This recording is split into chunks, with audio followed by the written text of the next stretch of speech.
Karton na lang, no? Yo. Magaling to, magaling to. Makulit din to.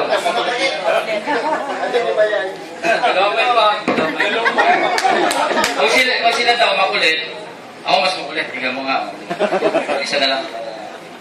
Ay, mahihain So, din. before anything else, thank you for coming, guys. I know this is magkakinain yung oras nyo para pumunta dito. We appreciate that.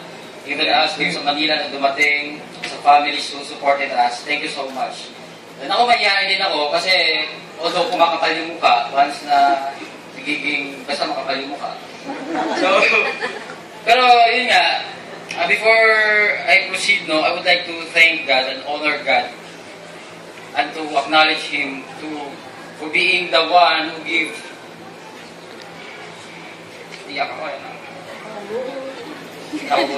the wisdom to Sir Chavez. Kasi kung isipin natin from that idea, pag wala yun, kung hindi niya hiningi yun, everything of us here, hindi magiging nandito. Hindi tayo magkakaroon ng relasyon o mag-usap man. Baka magkakasulubungan tayo, walang kwenta. So I really thank God and honor God and acknowledge Him for us, for being the one who really provide all these things for us. Kasi na-realize ko lang talaga kasi ako dati mayabang ako eh. Konti lang. Yung tipong dati ba? Yung tipong lahat ng ginagawa ko, I want to be the best, I want to be the one who will be exalted in everything that I do para sisikat ka, ganyan-ganyan. But then, God break my mindset about that.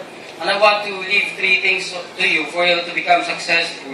Kasi ito yung pinanghahawakan ko ngayon. First thing is you have to ask for it. Whatever you want in life, it will be yes and amen. But then, you have to ask for it. You have to ask in faith and believe that you will achieve. You will achieve it. Kasi kung hindi ko mo hihingin yan, wala magbibigay sa'yo. Although God knows what we need, but then, all we want, we have to ask for it. Kasi kung hindi mo hihingin, feeling ni God, wala siyang tiwala sa'yo. Diba? And then, ask like a child. Kasi, isipin mo ang anak natin, or anak nyo, kasi wala pa akong anak, no? Kung humingi ng sasakyan yan, hindi, yung kalaruan, hindi tinitingan yung presyo. Gusto ko to, dati pabili, although 1,000 yung presyo, no? Tapos yung, hindi naman niya ganyan question kung, tay, kaya mo ba to? Magkano sweldo mo? Hindi naman eh. If you ask, don't question God if He can give it to you. Kasi ibibigay niya yun. The matter thing is, kung paano ka hihingi. Kung paano yung paniniwala mong paghingi. Diba? Another thing is, after you ask, you have to be ready. Kasi ako dati, sobrang yabang ako. Gusto ko, milyonaryo na, para pakita ko, I have my Ferrari, I have my everything, para sabihin ng tao, I want to please people eh. Ganun yung gusto ko. Pero, God is looking for our hearts. If you are ready, kasi minsan, na-realize ko, no, I am so blessed when I am no money, when I have no money. Yun yung tinest sa akin, na hinihingi ko lagi, Lord, sabi ko, hindi na ako hingi ng pera, I will ask for you, not for me to be ready for all the blessings na bibigay mo sa akin. Kasi minsan, tingnan yung mga nanalo ng loto, instant millionaire, pero after 3 years, after 1 to 3 years, wala na, ubos na yung pera.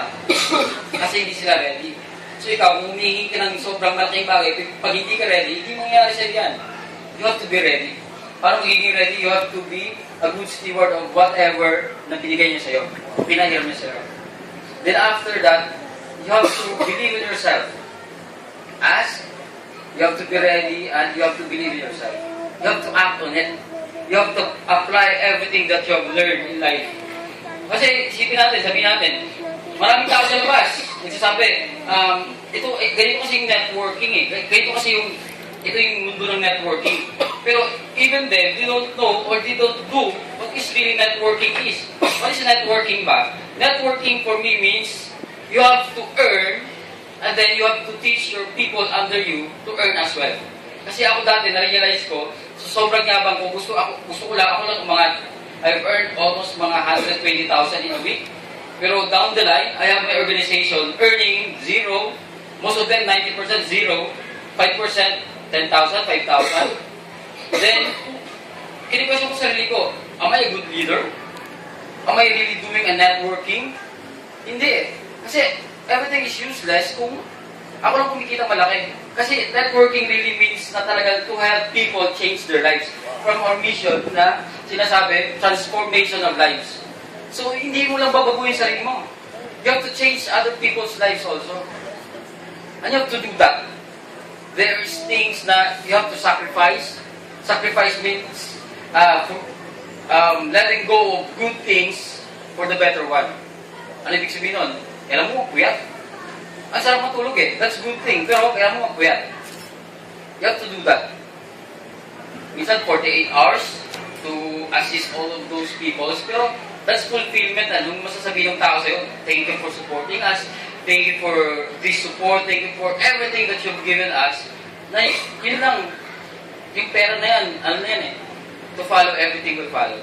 Ika nga, you have to focus on service, then money will follow.